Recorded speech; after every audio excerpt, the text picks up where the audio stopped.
Hello and welcome to Phrasally Verbocious, a regular podcast wherein two Gearys talk about all things ELT. I'm Chris. And I'm Alan. So let's dive in.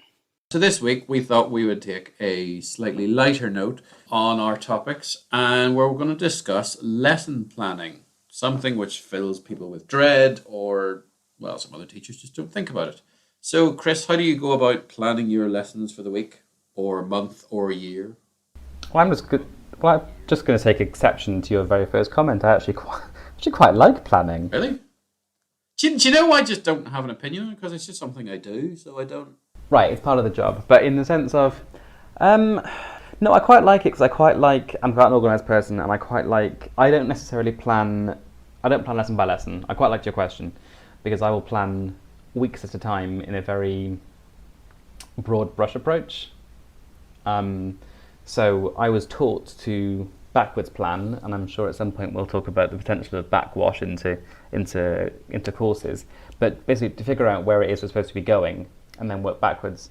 And that can be as simple as counting the number of pages, the number of lessons you've got, and working it that way. But I also quite like, for a non-scientist, I quite like sitting down with a spreadsheet and looking at my number of lessons down the side and going across. Am I covering vocab? Am I covering grammar? Am I covering pronunciation? Am I covering the different things across the term? Makes me feel I get quite a sense of achievement about that. But that's more my sort of like termly planning. Yeah, I think first of all there's a difference between at the start of the year, late August, early September, how you plan your year out, and then I think as the weeks, months goes on, you sort of depend on how you've done it. You either plan individually or 2 or 3 classes in advance. I think I still like to plan out the individual class after I've planned out my entire year with whatever book we're using. I do still like to plan out my individual classes. You said Excel spreadsheet. Do you put all your plans into spreadsheets? My long-term planning, yes. In fact, this morning I've actually sat and done one for a particular group that's sort of just kind of coalesced into a group. So now I've got sort of the needs analysis and the objectives for that particular group. It's a combination of general English and exam preparation. So I've sat down with actually 2 course books and my stack of my own resources, and I've put together this term, thinking about how I want to cover the different parts of the exam for those students that want to sit the exam in the summer, and also keep the interest and not be an entirely exam-focused, course-book-focused course for the other students. So all of that goes into a spreadsheet, and I then check that I'm covering vocab and the different parts of the exam, and I'm checking that I'm doing pronunciation and speaking skills, for example. But then I'll use that then lesson by lesson, go back to the book, because I've then got my page numbers, if I'm using... So I put the page numbers into the spreadsheet, and then in my lesson planning notebook, I can then go back and, page 32, what was on there, and then refresh my memory about how, and then I'll actually plan the lesson about how I want to do that particular lesson. Okay, so what I do instead is I have the school calendar printed out to the number of classes, but it's all handwritten.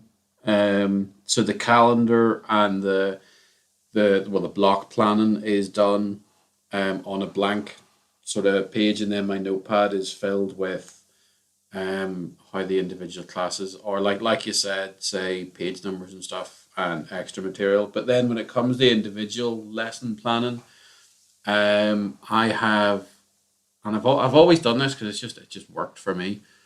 So per class, I have one A5 notebook that I will buy in June, July each year for each class.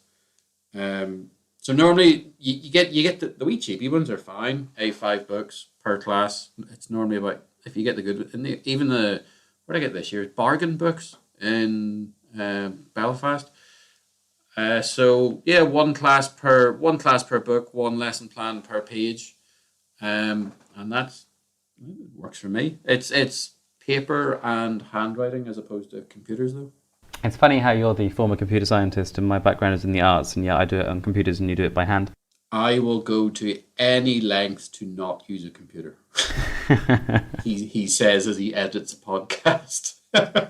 So, but when it comes to lesson planning, yes, I use a notebook in the class. But I think there are different approaches to using the notebook. I mean, I think mine are also A5, but I have a notebook that is for everything, mostly because I tend to have lots of repeat classes, and I find it easier to look almost like 2 days to a spread, because if I know I've got 3 B2 teen classes that are covering more or less the same material, or exactly, in fact, the same material, I need to plan that lesson once, but then for the other groups, I'll make notes about what I need to tweak for those particular students. So I like to have it, my Monday, Tuesday, and then my Wednesday, Thursday are the same, so I have that on a double-page spread, so I can see at a glance what I'm doing with all of my groups over the Monday, Tuesday experience.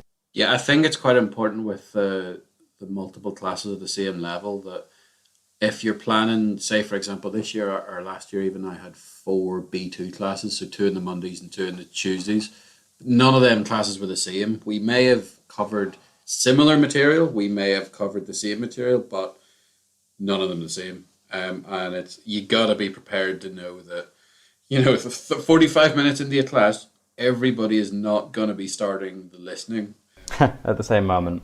Yeah, because like with my little A5 notebooks, there's notes scribbled on the bottom. So even sometimes I can't even read it, but it's notes to sort of tell myself, right, tomorrow this needs done this way, or even on the Monday when I'm checking over them all, I'll make a wee note. Okay, so maybe second class on Tuesday they won't do that. We're going to do this instead, and then move into that. Exactly. So I'll plan that level class first, and then what I'll do is I'll think about how that's going to then be different with my other groups at the same level. Another way of using notebooks, which is, I have a separate notebook that I use during the class for errors and good language that I then will use in error correction and in praise as well. I use a separate notebook, but I have heard of people doing this, same as you, where they have a notebook per class, but rather than it being just a lesson per page, they'll have a lesson on one side and also the errors and the praise on the other side, so they can see quite in a structured way over time what errors the students are making, what language they're praising, and what lessons it related to. I'm probably going to steal that idea. That probably makes a lot more sense, because for all of that, I have my own notebook in class that isn't my lesson plan book. It's another one that stays in my pocket. Yeah, exactly. And I think it's something that probably I should be thinking about doing. I think makes a lot of sense, and then it helps you then as well when you're planning the next lesson. You can look back at the errors that they made and even incorporate some of those into your next lesson. I saw something very interesting on Twitter. I know we're going to come to our Twitter questions later, but I saw something on Twitter the other week that I thought was quite interesting, was about when you plan lessons. And as it's already come, I'm quite like the overview approach. I like planning quite a few lessons at once and then tweaking them as I go along if I know that there's going to be something from the last class. But I saw someone saying that they plan immediately after a lesson, which isn't necessarily the possible. I assume they maybe mean if they're working during the day, perhaps they have some time at the end of their working day to plan their follow-up classes. If you're working till 10 or whatever at night and then have your commute home, it's unlikely you're going to want to plan then. But there's a lot of sense, if you can, to planning the next class immediately after a class. It's quite good, yeah. Although I don't think I would find myself doing it, because I tend to think about the class first and sort of evaluate what went on before. I would probably sleep on it first before. Obviously that's because it's obviously how we work as well, but I would sleep on a class first before planning the next one. I would be the same, but I think the way I'm thinking about our podcast today is giving different approaches and ideas, and I think what you have to do is figure out what works for you. Oh yeah, definitely. And I think as it may annoy the hell out of new teachers, experience pays a lot when it comes to lesson planning and stuff, because you're gonna be bombarded with like 36 different ways of doing it. The individual notebooks for me, although is probably cost half the Amazon rainforest, works for me. Different people do it different ways. Absolutely, and I think that's the thing, is you have to experiment, and you have to give each method some time. Yeah. You can't just think, oh, that didn't work for me very well. No, give it a few weeks doing it like that, and if it doesn't work, then try something else. Mm-hmm. I think what's essential is that you, as the buzzword is, backwards plan. You have to know where you're getting to. Now, whether that be in terms of just the term, if you have term exams, or if it's the entire year, or if it's that you need to look at the first certificate syllabus, know where you're going. I think that's essential. I think you have to have some sort of term plan even if it's not like I do it sort of in depth, page by page, and vocabulary and stuff, or even if it's not like that, but just know that that you're going to get to where you need to get to by a certain point. I think that's essential. At least know your number of units per term, or whatever book you're using, how many units there is. At least divide that up properly, and then you generally find it does just get easier when you're using material like that. That leads us nicely into the next sort of area for discussion, is the course books that everybody gets. Sometimes it's the cool thing to hate the course books, especially teenager students. But as teachers, course books are surely our friends, Chris? In terms of the fact that someone has sat down and done the work of planning your year for you, absolutely. I don't think it means that you should slavishly follow it. I don't think it means that you shouldn't question it, challenge it, adapt it, dispense with it when it doesn't do what you need it to do. But I think people have sat down and planned everything out. And they do take quite a while to get from the idea stage to published in a private academy as well. Absolutely. I think if you're, and you said everybody uses them, and actually they don't. Actually, a good portion of not a good portion, a portion of my teaching at the moment is with groups we don't use course books with. We have a curriculum, and we try and do away with course books as much as possible. Mostly because we're trying to offer something a bit different. And obviously, the students are often following similar, if not the same, books in their various colegios and institutos. So when they come to our private academy, we're trying to offer them something a bit different. But with those that are following a course book, absolutely. Someone's written out what tense to teach when. But all of that is still up for customization by the teacher. If you don't fancy doing one topic early on in the year, you can leave it to, say, Easter, as long as you remember you've done it. You can't, what is there to give you ideas for your class. You can chop and change as much as necessary, or as much as you think is necessary. I think that's true too. I'm going to interrupt you. That's true to an extent, but I think that's also an experience thing, and I think you have to be careful and you have to be really aware, because they're written in a certain way, which means that if you do chop and change or change them, you have to be really aware about what you've missed out before you get to so if you do an entire unit from later on in the book, you might find that some of the things in there the students can't do. Yeah.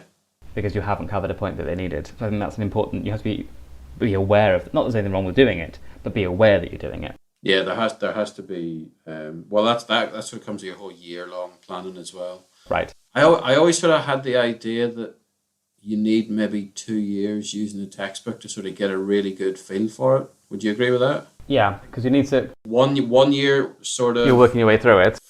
Getting a feel for the book and sort of working out what's good and what's not, and then the second year you have the experience to chop and change a lot more with the book, and then you sort of have a better rounded opinion on it. Yeah.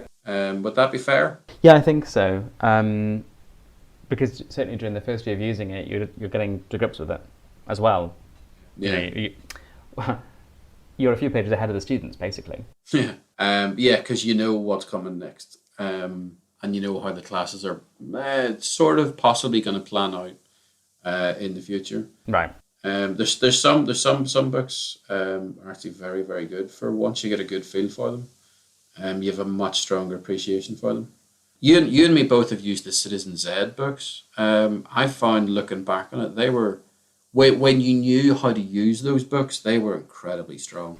Well, I think their strength is also their drawback, in that they have a wealth of material. There's a lot crammed into them.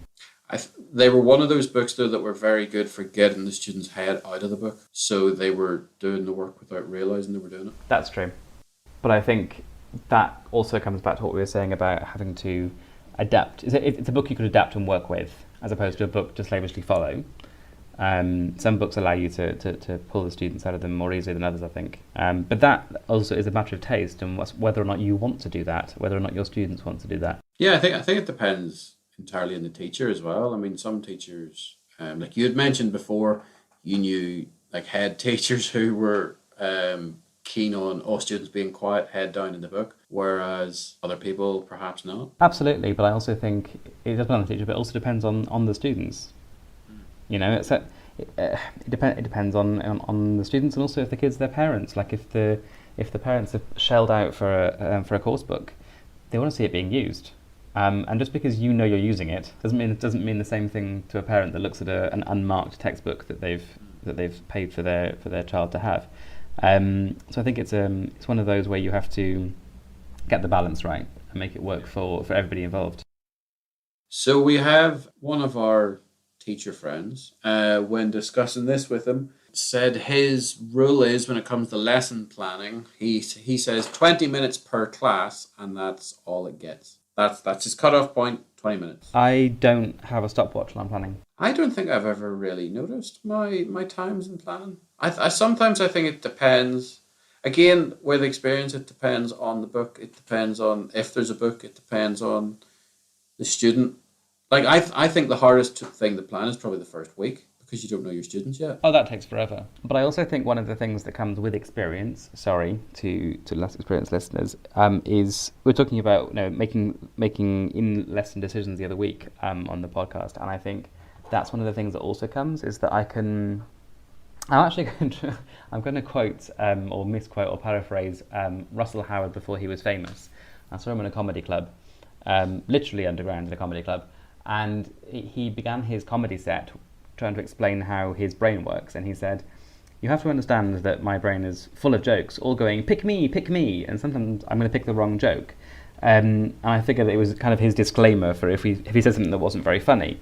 But actually, that's a bit like when I'm teaching. So I'll sit down and I'll plan some activities out of the book, or activities out of the book that I want to include in my lesson. But then I'll see an opportunity for something, and I'll put my lesson plan to one side and I'll grab onto something that the student has said or done or has asked. And I think it's about, and that's why I wouldn't say I'd ever put a stopwatch on planning a lesson, because I think there are two things going on. Firstly, one is planning and one is preparation. So there's actual physical things you have to do, like photocopy a worksheet, or prepare a PowerPoint, or find a listening or a video that you want to use that you don't want to use from the book, or whatever it might be. Those things are essential to make the lesson work. But actually, once you've got your roadmap, this, then this, then this, then this, then this, it might be that you veer off that plan. And that's why I actually don't think it's worth spending too much time, quote unquote, planning a lesson, because I know I'm going to go off the plan anyway. I think especially if you've picked up on what students have said and then you're doing it towards their interests as well, it's a whole different world of motivation for them. And if they're more motivated through, like what we're saying, that extra A5 notebook that I have in my pocket the entire time, that gets filled with off-the-cuff remarks and little comments. Could be in Spanish or English, but I'm making myself aware of, okay, these guys are really into this, so maybe in the next class we can do X, Y, and Z instead of A, B, and C, because I know it's going to be more effective. But I think to be a cliche, I think that's teaching. It is making your plan, getting your materials together, and I've got materials that I photocopied 3 weeks ago in my file for my B2 teens that I keep planning to use, and I will use because I don't like wasting paper, but also they need to cover that material. But they've come in with a question, or I've marked their essays, and actually I need to spend an hour on that, or whatever it might be. That it kind of, if you spend too long making your plan, you feel like you have to follow every single step of it, and that's not teaching. They're still the learner, and they still need to learn in some way. But if there's planning and there's over planning, and there's actually also needs to be enough fluidity in your plan. And I think if you've invested half an hour, 40 minutes in an hour-long lesson plan, you want to get every minute of those 40 minutes you spent planning it out of it. Which means that your priority's been pulled in the wrong direction when it should be based on what the students need. So in the last decade or so, and with flying around the internet, there is the new terminology of life hacking. And one of those life hacking quotes is always, work smarter, not harder. So Chris, how do we work smarter, not harder as teachers? Well, I think partly that we've already covered, in the sense of, think about what your timetable looks like and where you're doubling up or tripling up or quadrupling up lessons, and think about how you can adapt the same lesson rather than rewriting it from scratch. Although I've never taught the same lesson twice in 10 years, I've taught the same lesson more than twice in 10 years. If materials work, if I find stuff that I like, you need to be really, I know you don't like computers, Alan, but I have a computer full of resources. Things that have worked, you have to be really quite rigorous in labeling them, filing them, organising them so that you've got them for next time. That's one of the things that really helps me work better. I think over a long period of time, you do just build up on a hard drive or Google Drive or whatever, things that worked. In the future, we will come to a podcast on one-off lessons. And there are some things you just know when you're doing a certain topic or a certain grammar point or a certain area of vocabulary, you have your own stuff to bring into it. It makes things a bit more natural, you know. It's something maybe the students don't predict you'll have or think you'll have since it's not in the book. And it's just another way of getting people interested as well. If you have, you know, video or music video or news story or whatever. And I think it's a nice change of pace. Yeah. It's not what the students are expecting, and therefore it's a nice change of pace. So this week we got another couple of questions, which we're very grateful for. So Sarah sent us a message on Twitter saying, "My question is, when is enough really enough when it comes to lesson planning? We can adapt, make from scratch, tweak something we've already used, etc. But I think, we get carried away." That's a pretty good question. It's a pretty fair question as well. It is, and I think it speaks to a lot of the things we've already said. Not in the sense that we need to not cover this question, but I think it kind of sums up things we've been talking about. And I think my in a nutshell answer is when I've got my ducks lined up.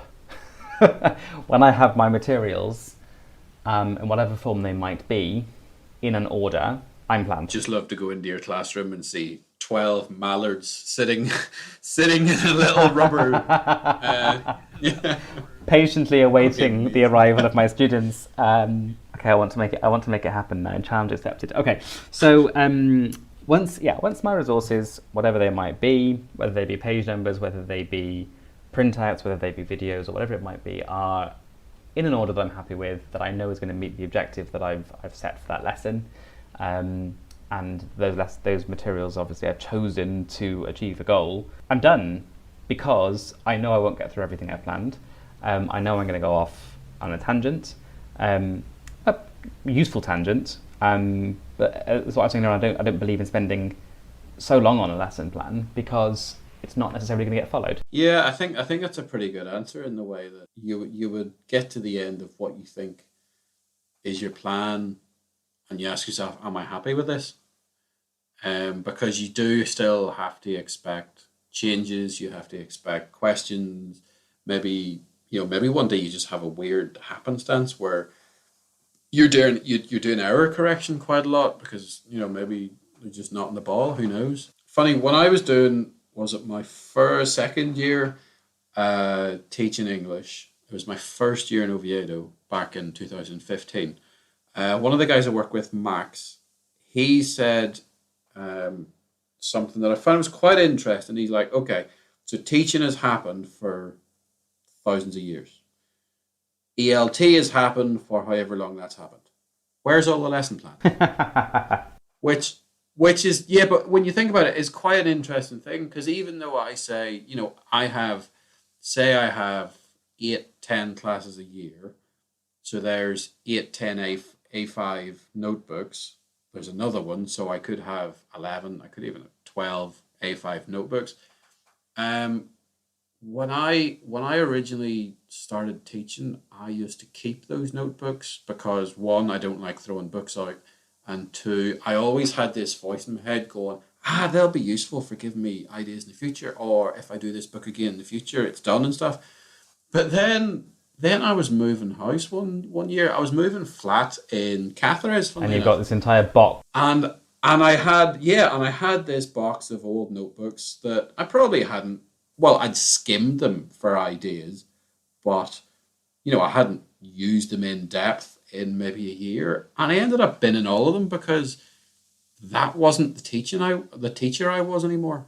And that those weren't the lessons that I would teach anymore. Because you're looking back at it going, Jesus, that's boring, Yeah, and you change as a teacher, your students are different, and to use different books. So you can't just keep trotting out the same stuff. You're finished when you have a lesson plan that you've put together that is a series of activities and tasks that's going to achieve the goal that you set for the students for that lesson, and that you'd be happy if you covered everything in. If you've got that, you've got a lesson plan. I think you also have to take into consideration as well, like James was saying, he says 20 minutes. Personally, I don't use a time frame, but you do have to judge productivity to a constructive use of your time. Because it is very easy to get carried away. Like, do you remember doing teacher training where you had to? Do you remember filling out those really old were the Word forms or Excel forms? I can't even remember. Where it was 2 minutes to 3 minutes discussion on this, 3 minutes to 6 minutes you did exercise 1, and then listening from 7 minutes to 10 minutes. And you've all of your expected problems and solutions and and functional language, and which of course whatever else, and which of course I think should be acknowledged, which of course is really important for a beginning teacher. It's very important to be aware of these things.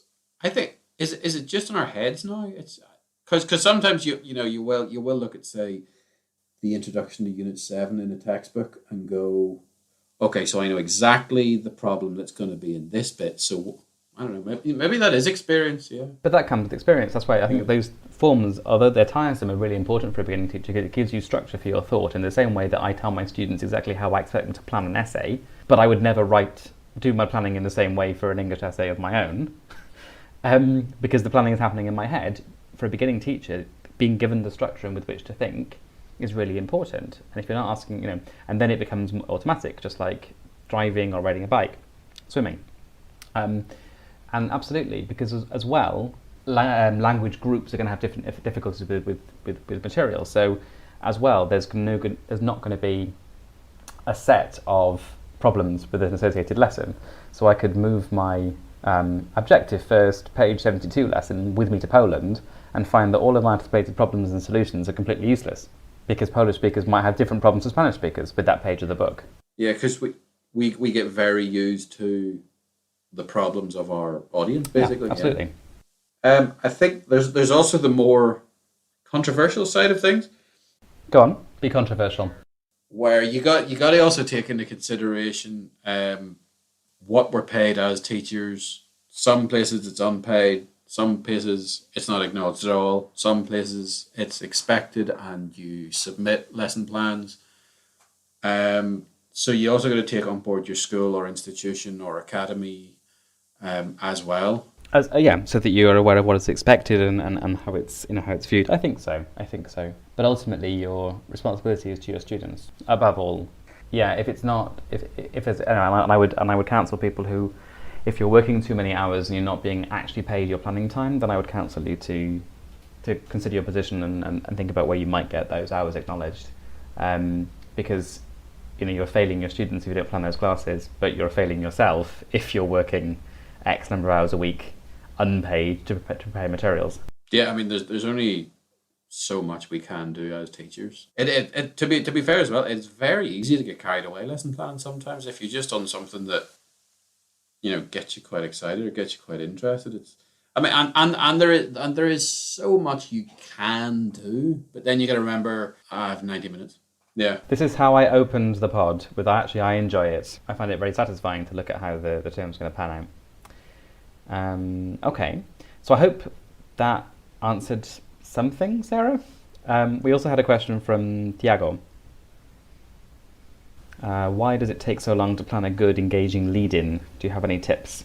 Alan? Oh, I think this is a really good question because there's so much you can do with the lead-in, depending on the material you're using in class, depending on who they are, what they are. And I see it as a really cool way to put your personality in a classroom as well. I mean, for instance, in some schools where I've had, smartboards and multimedia stuff, I quite like to get them, just discussing things about the world, and then maybe it's related to, say, a quirky news story from back in Ireland or something I've seen somewhere. If anybody's looking some really good ideas on places to get like quirky news stories and like stories that aren't boring, basically, Amusing Planet is a pretty good website for, just little sort of interesting tidbits from around the world with images and videos. So we'll put that link in the show notes, yeah? Yeah. There's also, I had amazing luck with this year. I got my academy had, I've bought it myself as well. I know I've talked about this before. 40 short plays by Anne Cartwright. Just to get them talking at the start of a class if they're at the level. So sometimes I'll have that sitting on the tables when they come in, and then so they all come in and maybe they give it a little read before class starts if people are coming in dribs and drabs.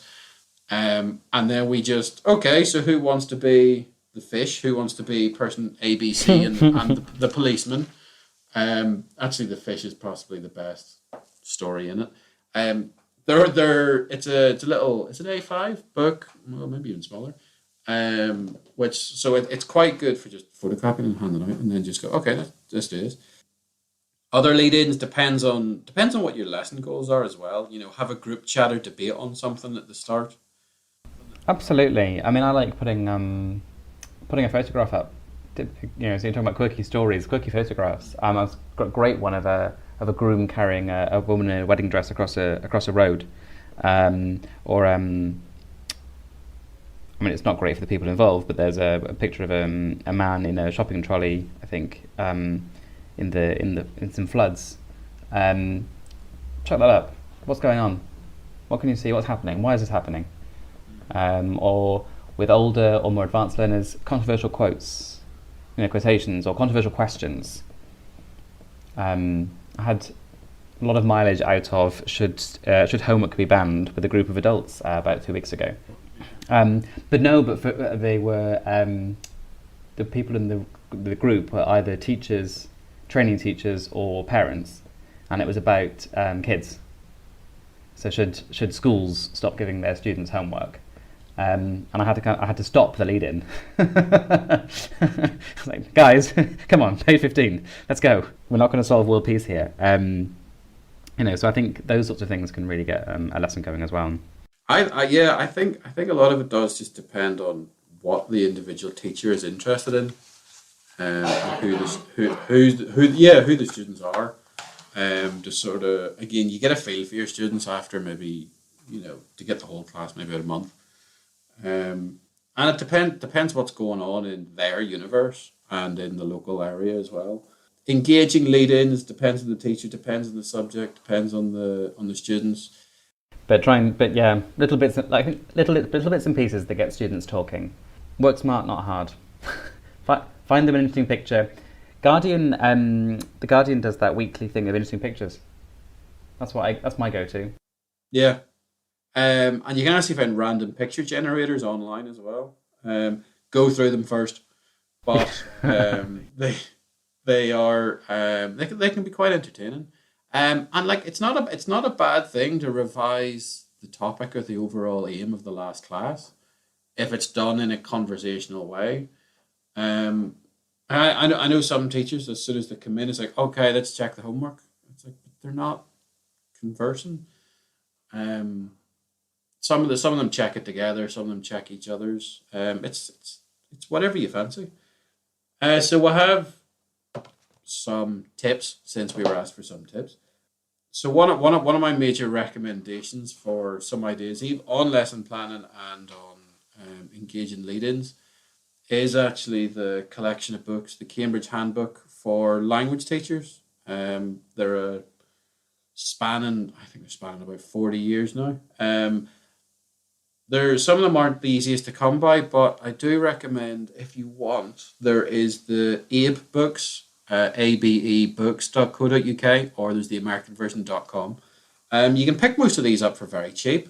I have a few sitting beside me, Penny Eyre's name written on them. I have the 40 short plays sitting beside me as well. Some of them for as cheap as £1 or £2, as long as you pay the postage. So they're great. Well, that sounds good. I think we should wrap up, Alan. I do. I think we should actually wrap up on one of Penny Eyre's 100 teaching tips. I think we should finish on, of our 100 teaching tips, we should leave on teaching tip 100. Go on. She says, do your own thing. which I think is quite nice. Yeah. I know, that's a good tip.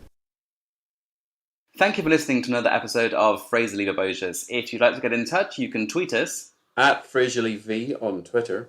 You can email us. PhrasaliVerbocious@gmail.com. You can check out our show notes online at PhrasaliVerbociouspodcast.blogspot.com. And please like, review and comment us on your podcast subscription service of choice. Goodbye. Goodbye.